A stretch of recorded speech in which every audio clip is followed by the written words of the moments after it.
Kalian sadar nggak sih bahwa selama ini Prabowo Gibran itu hampir tidak punya program produktif untuk rakyat kalangan menengah ke bawah. Prabowo Gibran itu hanya punya program untuk menaikkan ekonomi orang-orang yang notabene sudah kaya. Nah, seperti contohnya Prabowo punya program menaikkan taraf hidup pejabat negara, menaikkan gaji mereka.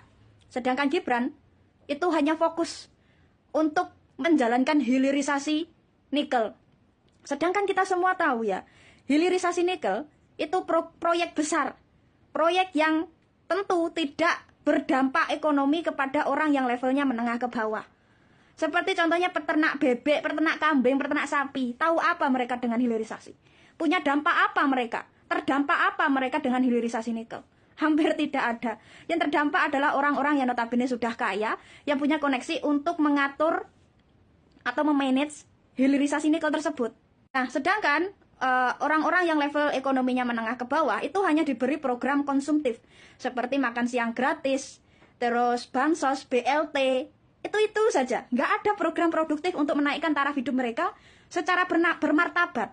Program-program konsumtif yang diberikan Prabowo Gibran kepada kalangan menengah ke bawah itu seperti mengajarkan kalangan menengah ke bawah untuk malas bekerja. Dan kalangan menengah ke bawah seperti disetting untuk tidak dibiarkan maju. Dan lebih parahnya nih, setelah orang-orang yang taraf hidupnya menengah ke bawah ini hanya diberi program konsumtif seperti subsidi BLT, bansos, makan siang gratis, Gibran malah punya ide cemerlang untuk menaikkan pajak ke angka 23%.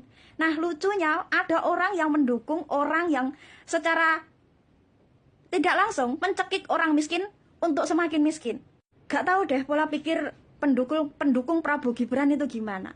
Kalau seperti Raffi Ahmad ya, yang punya proyek besar, yang punya nilai ekonomi besar, yang harus berjalan bagaimanapun caranya, itu wajar banget kalau dukung Prabowo Gibran. Karena mereka cari aman. Lah terus orang-orang remahan rengginang yang punya pay later, punya pinjol, punya utang di Mekar, terus dukung Gibran yang jelas-jelas punya ide menaikkan pajak sampai 23%.